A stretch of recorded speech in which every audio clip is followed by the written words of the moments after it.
Hello, everybody. My name is Joey from the Chart Guys. I'm going to be covering for Lamont the next few weeks.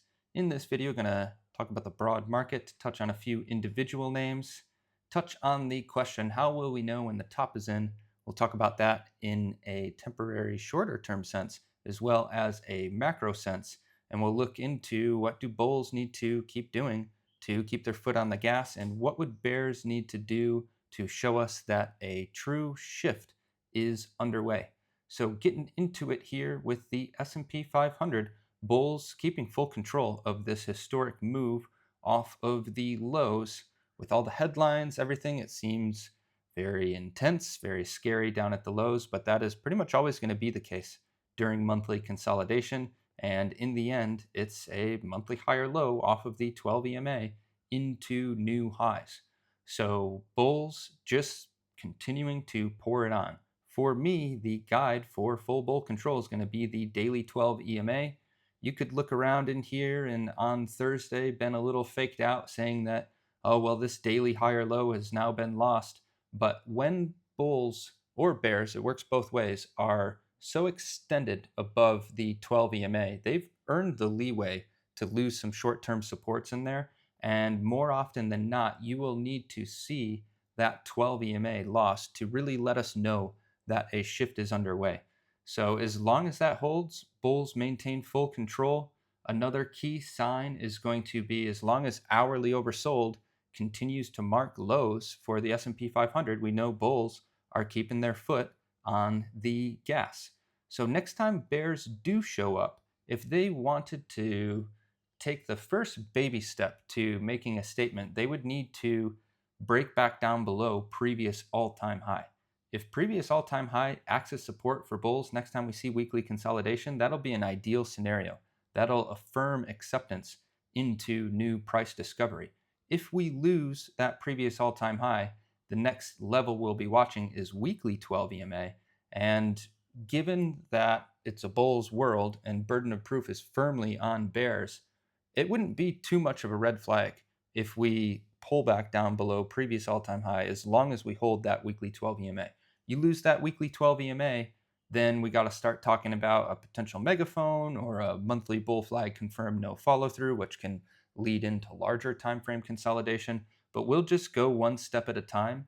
And right now, it is a bull's world. So to go ahead and touch on one of the hot topics right now of when's the top going to be in? How will we know when the top is in? Well, first off, no one knows when the top is going to be in, but we will have a good idea when a top is in based on rotation.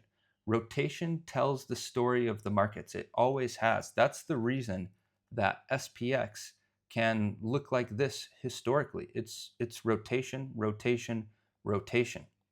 So right now we're seeing beautiful rotation. We don't have every major sector plowing through new all-time highs on this bounce. It's largely led by tech and semiconductors. And we have XLF cooling off. We have XLV cooling off. So the big question will be, and to take a look, we have XLF saw a nice bounce, but we've been consolidating for 4 days now after a push to new highs. Meanwhile, you have SMH continuing to push after they had stalled out for a couple days. You have XLV never even really got the bounce underway, never really gave too much fuel to the bounce along the way. And we know our primary three constituents of the S&P 500 are QQQ, XLF, and XLV. And when you have QQQ doing most of the heavy lifting on its own while XLV cools off like this, that's what bulls want to see. That sets the stage for sustainability in this rally if we are to see XLV start to carry the torch once QQQ cools off. So there's been a ton of rotation going on throughout this move. There's other names that could step in and carry the torch. We've got XLI cooling off at the highs here, potentially could take the torch for the next leg up. We've got XLB, a pretty similar setup. And it could be XLF, cooling off here while QQQ really pours it on thick. If XLF ends up, let's see what it would end up being. I mean, It's a loss to daily 12 EMA. So that is a tiny point for XLF bears, letting us know that weekly consolidation has gained favor. But say we see another little leg down, something like that, and then QQQ comes off the top, and then XLF remains strong or resumes strength, then that's the rotation that bulls want to see. So for bears to prove something, we would need to stop seeing rotation. We would need to see our strong names join our weak names, and that would be what bears want to see to say that a temporary top is in. And when we get a temporary top, we're going to be looking for weekly higher lows most places in the market. So what bulls want to see is rotation. You don't necessarily want to see everybody join team bull and just be blasting through blue skies, because then that is the territory when we start watching out for a potential blow off top. So ginger rotation around the markets, exactly what bulls want to see and exactly what we're seeing right now. And you are even seeing it within sectors, within the semiconductors. We've got AMD absolutely ripping to new all-time highs. You've got MU now joining to new all-time highs. You've got ARM ripping to now new all-time highs. And in the meantime, you've got names like LRCX have just been going sideways at the highs here. It is at new all-time highs, but it cooled off. It was a primary leader off of the low and now is cooling off. And now we've got NVDA. Solid move off of the lows, now going sideways and attempting to hit new all-time highs itself. And who else we got? If we look at TSM, came on up, topped out ultimately on April 8th with the initial de-escalation headline, and then just went sideways. Let's compare that to NVDA. NVDA on April 8th continued a solid leg up and then started going sideways. Look back to TSM, solid leg up on the news, then sideways, and then now resuming. So you will see intrasector rotation, you will see intersector rotation, and that is just a hallmark of exactly what bulls want to see. So when we stop seeing that, when we see capital leave the markets, that's when we know, okay, we've just seen a historic move. It's been very fruitful. Now bears are finally proving something. Let's take a break. Let's take our foot off the gas. Let's have our trading reflect this new information that we've got and not try to force things, because the last thing you want to do is get complacent up here, because right now the market's very forgiving. Most things, if you're playing with the trend, you're doing just fine right now. But that will change eventually, and there's no sign of it at this point.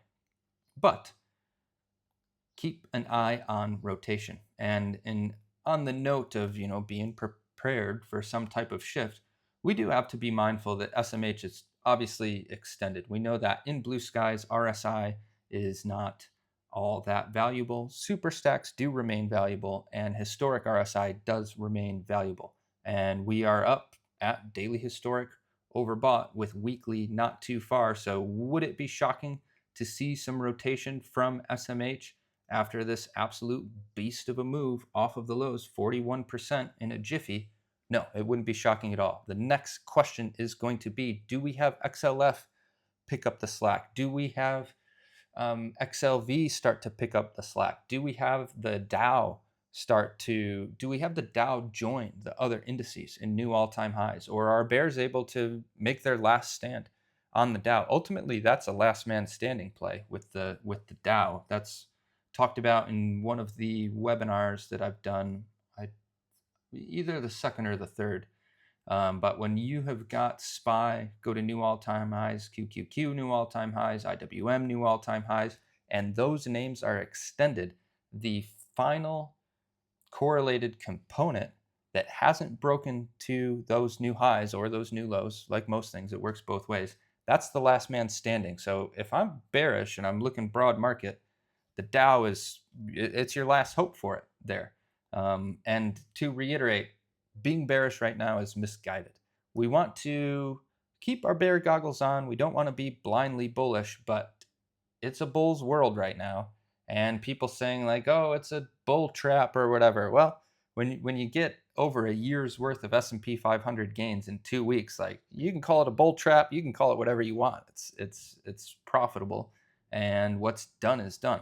So I wouldn't be bearish. I will reiterate that, but just as a bull, saying, okay, well, what would bears need to prove? What are they going to try to make a move on at this point? It'd be last man standing on the Dow, and it'd be historic daily overbought, weekly overbought on SMH, and then it's all about squashing rotation. If those top, and then we just see rotation into our other names, then bulls welcome it. Consolidation is healthy, or consolidation is part of a healthy bull market. It's just got to stay healthy. So that's the general gist of what is going on here. We'll go through our individual names, and then we'll talk about, okay, when the top is in, because someday we'll top again for years, and that's something that takes time. A lot of people are wanting to front run a macro top because of this and that, and national debt and consumer credit and inflation and all of these things. And obviously that stuff is real, but we know that the economy doesn't equal the market. There's obviously relation there, but as a trader, technicals are going to guide the way. A reactive approach is going to keep you on the right side of things. So let's go on through. Watch an hourly oversold on the S&P 500 futures is primarily what I'm using for this. I'm going to chart what Lamont charts here, but you got a weekly stair step on QQQ as well as SPY. You've got just continuation of the upside, a little dinky daily uptrend, but daily 12 EMA is going to be the guide here. We're still a ways away from historic overbought on all time frames, and bulls are just continuing to pour it on. It's been the semiconductor show, but there's room for Magnificent Seven names to carry the torch to keep QQQ strong. So let's take a quick pop through there. GOOGL. So we've got Google quite strong off of the lows, nearing all-time highs. We've got Amazon quite strong off the low, new all-time highs. We've got Apple weaker. So Apple could take the torch and fuel up another leg for Mag 7. You've got Tesla, obviously significantly weaker and has been for quite some time. Tesla could come in and take the torch. We've got Microsoft, obviously very weak, bigger picture compared to these peers, but what if this is a macro bottom on Microsoft? I mean, certainly you got to look out for a potential quarterly head and shoulders. That's about as textbook as it gets. But the point is, there's room for rotation, even just within tech. Before we start talking about tech cooling off and maybe healthcare comes back and carries the torch, maybe financials come back and carry the torch. So lots of room for rotation, and we're just going to be keeping eyes on it. Not going to get too cute within here. Not going to preempt bears. And we know it's going to be the same principle that we talked about with SPY. Best look for bulls is hold previous all-time high as support. And let's go look at the reverse of that and talk a little bit about how we got here. First of all, I won't go too deep into the psychology and the narratives and whatnot. I already touched on monthly consolidation is going to be fearful. We know that. But what is the hallmark of acceptance and a strong move? It's that, if we're talking to the downside, it's that previous support acts as resistance. As soon as support failed to act as resistance for bears, then we knew that, okay, it's on for bulls. Bears have now failed. I mean, we saw it on SMH. You got this clear support. It doesn't act as resistance, and we knew that even before the April 8th de-escalation came out, and we knew that SMH was the lead bull. So it's like, okay, if you've got your lead bull staying super strong, what do bears need to go down? And they just, everything came back to the bulls one by one when we had a super lopsided boat of a bunch of people positioning on emotions, positioning on headlines, ignoring the fact that we're hitting an ES futures daily back burner after a historic monthly V-shape, testing monthly 12 EMA proximity. And then as soon as the boat flipped, it was rapid. You see it often in the S&P 500 broad market primary names out there. So if you go on my Twitter, there's a breakdown as well as segments from the Chart Guys stream talking about this all ahead of time, because I was looking for the V shape and we ended up getting that. So my Twitter is junglefunk_. So if you want to go check that out to kind of get a little bit of a better idea of how we got here and how we can go about playing these things, there's some talk about it there. But this concept, support acting as resistance, when bears failed that was the first sign for bulls that, okay, they've got something now. It'll be the same to the opposite. If bears get us back down below previous resistance, that's the first check mark of, okay, well, we need to understand that this isn't ideal for bulls. It's not the perfect scenario. Again, bulls get the benefit of the doubt because they're bulls and the game is designed to go up and we're in macro uptrends. But that would be the first sign for bears. So I'll keep the show going on here. Not much more to say. We're watching out for super stacks. We're watching out for historic overbought conditions, and we're watching daily 12 EMA, treating it as a membrane, not a hard level. Personally, not too bothered with these little supports along the way. If they were lost, we'd say, yeah, there's a bit of a change, but we just so often will see support levels lost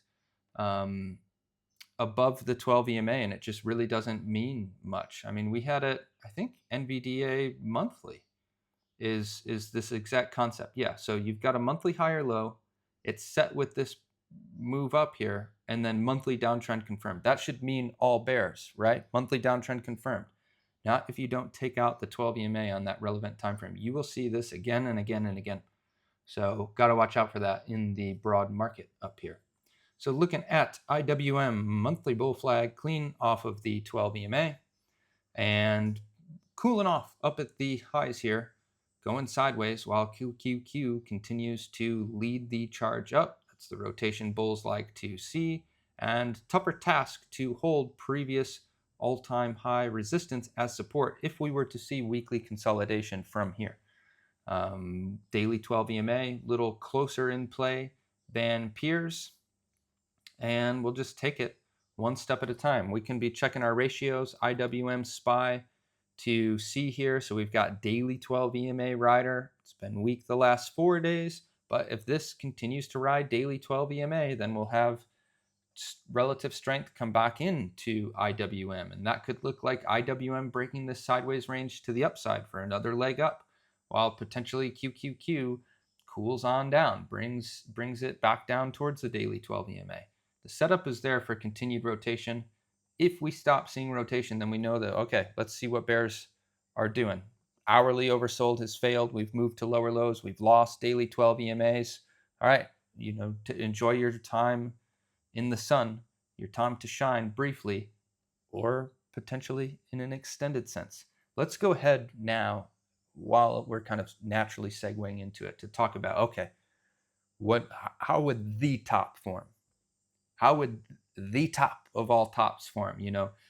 You had people doing the 1929 fractals and stuff while we're testing monthly 12 EMA, and now you've got people doing the .com bubble fractals and all of this stuff. Let's go to SPX and identify the key characteristic in macro tops, and it's in line with what we've been talking about here. And we'll go back and look at 29 for it. You will see it in all of our macro tops. Can you guess what it is? It's when previous support acts as resistance. That's how you know something is up. If we look at this, we can see previous support acts as resistance. There's no move back up and through and full acceptance. Like Lamont's always saying, we want to treat these things like membranes, not hard levels. Don't say, oh, well, it didn't act as resistance. It acted as resistance. And you can go and look the whole way down. Previous support acts as resistance. You see another leg down. Previous support acts as resistance. You see another leg down. When things begin to shift is when previous support doesn't fully act as resistance. And ultimately it's here where, one, you get the massive ripper off of the lows, tells you 111% that, okay, that's a pretty solid bounce. Maybe we look for a shift, but previous support doesn't act as resistance, then the bottom's in. So monthly downtrend and previous support acts as resistance. Here we have a monthly downtrend, but what makes it different? Previous support does not act as resistance. This just ends up being a falling wedge, and you go. So we can go look at, let's look at the .com top here. So previous support acts as resistance, and then you come down. Previous support acts as resistance, then you come down. This one, this is what we're talking about with the weekly 12 EMA and the broad market of, okay, well, if all-time high doesn't act as support, if bulls hold the weekly 12 EMA, it may be okay. That's kind of how this one played out. Previous support didn't act as resistance, but bears defended the 12 EMA, and then we came down. Previous support act as resistance. Then once we got up and over, the show was over. So you see it in the global financial crisis as well. Previous support act as resistance, whether you want to use this or this, and then you get the leg down. And then you have here previous support acts as resistance and then comes on down. And again, I'm assuming everybody's with the lingo of acceptance and continuing to prove things and how this is a membrane, not a hard level. But yeah, you will see that again and again and again. And we can even look at 2022. Previous support acted as resistance, and then we saw another leg down. How did we know that a broad market bottom could be coming? Previous support didn't act as resistance. So if we're talking about, how do we know, what if the David Hunter thesis is going to play out or something like that? It's very unlikely that we just teleport down 80% or whatever. Most likely, what it would look like is something like if we end up getting the blow off top, say we stop seeing rotation, everybody joins Team Bull, the S&P 500 just absolutely rips. I wouldn't be surprised if there's historic RSI levels in with that. You get a big blow off top, give a bunch back in a jiffy. You see a solid bounce, monthly downtrend confirmed. That's when we start to say, oh, this is different. It's not often you see a monthly downtrend, but then if we come up and that previous support acts as resistance and then we see a leg down, that's when it's like, okay, you've got to recognize that a serious shift is underway. This isn't everything that we've known as traders. Anybody who's been trading for 15 years or under doesn't know, and that obviously includes me. We don't know what a serious bear market is like. 2022 was quarterly consolidation or 4-month consolidation. So we've not truly seen previous support act as resistance in any sustained successive, like, oh, it happened again. Now we're 50% off the top. So that's what we're watching out for. We've seen some flash crashes. COVID flash crash was obviously intense. 2018 saw a pretty solid pullback. 2022 was prolonged and tough, but not really. April pullback, certainly intense, but short-lived. So it'll stand out when something shifts. Until then, it's a bull's world. So getting back to the program here, looking at DIA, we talked about the last man standing element and daily 12 EMA, going to be the guide. It's the same deal as the others, but a fair amount weaker at this point. Looking at the dollar, really not much to say on the dollar. I mean, we've been basing down at the lows. We've got this megaphone down here within a potential larger megaphone. And over time, the dollar has had decreased impact in the markets, in the commodity space. I'm a commodities specialist, but I personally don't use the dollar to trade commodities. So I'm not going to put much weight into it here. If we break out of this range one way or the other with acceptance, then I'll start looking back at the dollar and see if it's have an impact on anything. In the meantime, we're just within range, got room for a weekly lower high next bounce. Let's look at gold. So gold, strong bounce off of the monthly 12 EMA, and that's the case for pretty much all of the metals.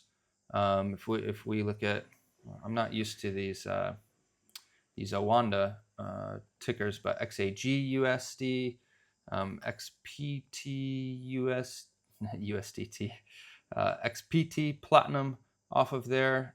Copper is what is it, XCU? Yeah, XCU, copper off of the monthly 12 EMA. So you're seeing it everywhere in the metal space. That's what you like to see. Just as the broad market bulls want to see the four indices remain relatively strong, in the metal space, you want to see all the metals remain strong. If any major metal loses monthly 12 EMA, then we know that, okay, well, that's a bit of a red flag in the space. But we'll just talk about gold in here for now. Holding monthly 12 EMA, strong weekly bounce. We're looking for a weekly lower high. To me, it looks like we're just waiting for the broad market to cool off a smidge, and then that weekly lower high will be set. And then the big question from here would be, have bulls created enough room for a weekly higher low to attempt a weekly uptrend to get a monthly higher low set?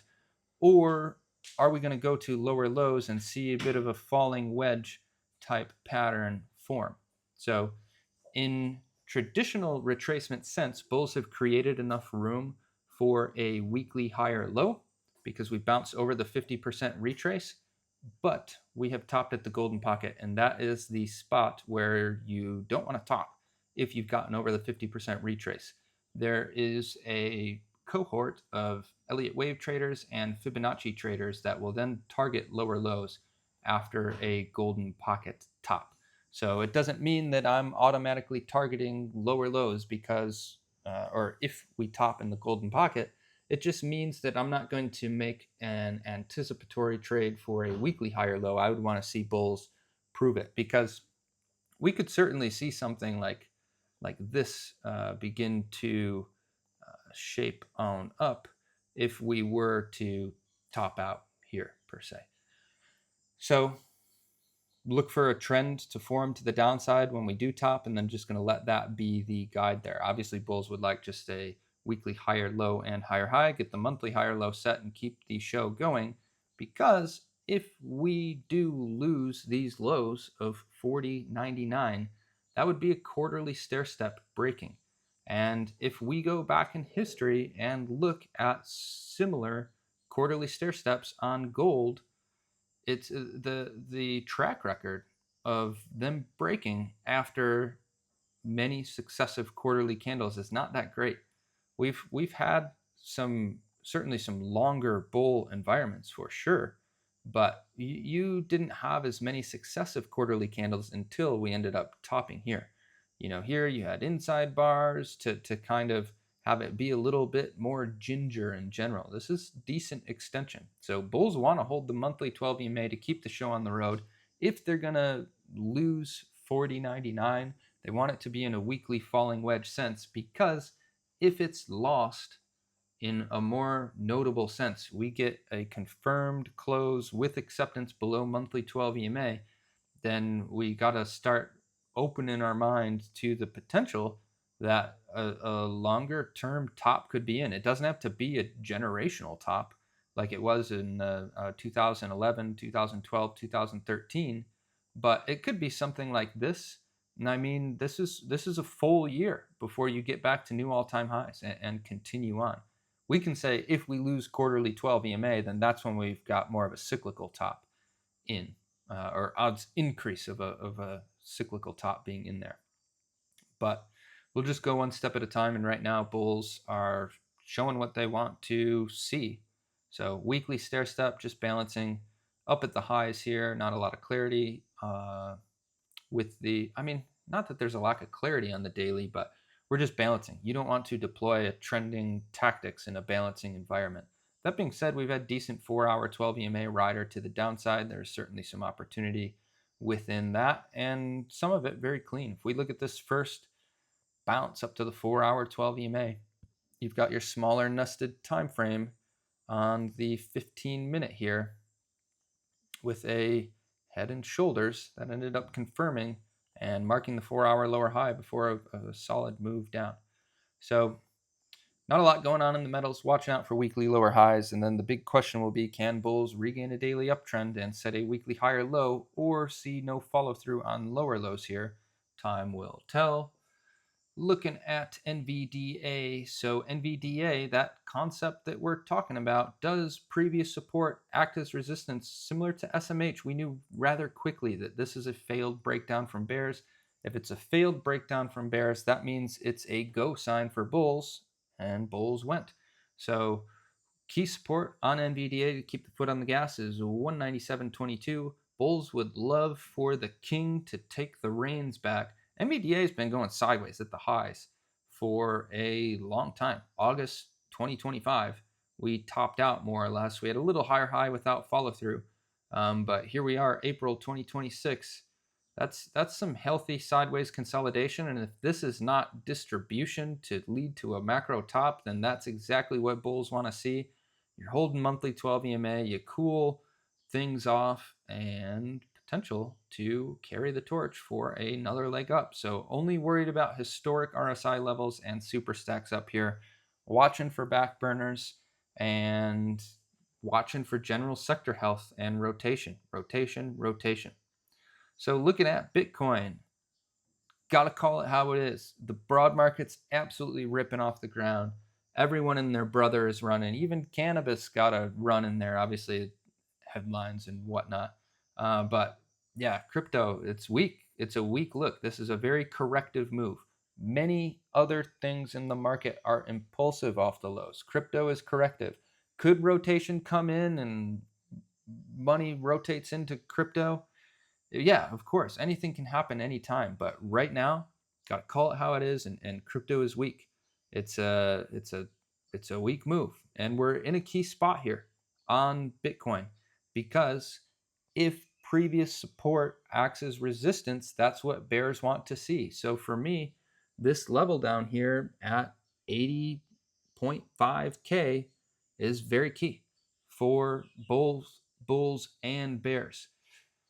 If it acts as resistance, then that's a monthly bear flag and continued weakness. But you got many other things ripping at all-time highs. You got money getting thrown around everywhere, and no one wants to throw it at crypto. Is it because of all the DeFi stuff going on right now and the hacks and the rug pulls and all that stuff? I don't know. I don't care. If I was to guess, I would say I don't think so. Bitcoin's pretty separate from that stuff. Is it because quantum is going to break Bitcoin? I don't know. What I do know is that the charts will tell us if quantum's going to break Bitcoin someday and everyone's going to rotate out and this thing's eventually going to zero, then previous support's probably going to act as resistance. If it's just 6-month consolidation and a 6-month bull flag off of the 12 EMA, then you know what? Previous support is not going to act as resistance. We'll see a solid monthly bounce. We'll regain a monthly uptrend and we'll continue on and confirm a 6-month bull flag. Right now, we have a dinky weekly uptrend as the guide for the monthly move, and that is that. Bulls like to get over weekly 12 EMA. It was clear resistance on the way down, but got to get through 80.5K or else it's a monthly bear flag. And you could still even get through that. Let's just pull our fib from all-time highs. I was going to say you could still even get through that and still be a monthly bear flag. Yeah, so 87K is the 0.5 retrace where bulls really want to get up and over to say, okay, we're starting to shape up a 6-month higher low. Yeah, we have a little monthly bear flag here, but I care more about this retracement from all-time highs. So let's take a look at CCJ. CCJ monthly higher low is set. It's probably like 3-week 12 EMA we're riding at this point. Not even really. Is it a 2-weeker? Yeah, we'll call it a 2-week 12 EMA rider. The show continues on. So monthly higher low is set. Bulls do need a weekly uptrend though to be confident and follow through. And it's not wildly different from this consolidation back here. A little different because we had a weekly downtrend here. This was just the loss of a weekly uptrend, but ultimately didn't see follow through. Previous support didn't act as resistance. Regain the weekly uptrend, another leg up. Previous support didn't act as resistance. Got to regain a weekly uptrend and see another leg up. Certainly can be watching the space for clues. There's a NXE has a nice weekly EQ here. I think is going to be important for the space. If this breaks bull, that's what bulls want to see. Wouldn't be surprising to see defense at weekly lower high come on down. That lead to consolidation for the space. But you always want to be looking around at what peers are doing. UEC is a lot weaker. Need one more U. Certainly weaker, bigger picture compared to CCJ, but it's holding on fine. I mean, this is like a monthly tightening range. Slight higher high, no follow through, but Yeah, if we see anybody fall off and lose monthly 12 EMA in a notable sense, has UEC done that? No, not yet. If anybody loses monthly 12 EMA, we got to watch out in this space. But for now, everybody's holding on. Everybody's holding on. CCJ is lead bull. And that is that. So to summarize, when QQQ and SMH top, do we see XLF and XLV carry the torch?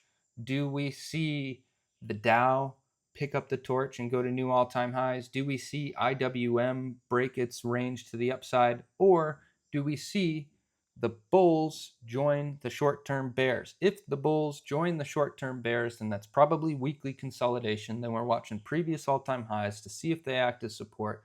If they don't act as support, then we're looking down to weekly 12 EMAs.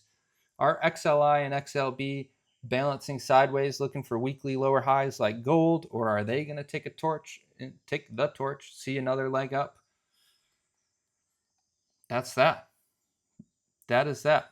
Thank you for watching. Thank you for sticking along with me. Hope everybody has a good rest of your weekend, and we'll see what this week brings. Oh, big tech earnings, right? I believe this upcoming week. So that's going to be either, in my opinion, that's going to be weekly consolidation or just serious pain for bears and another leg up. So we got Apple, Amazon, Meta, Google, Microsoft, so massive earnings this upcoming week. Makes it difficult to establish new positions in this environment. So definitely be aware of that.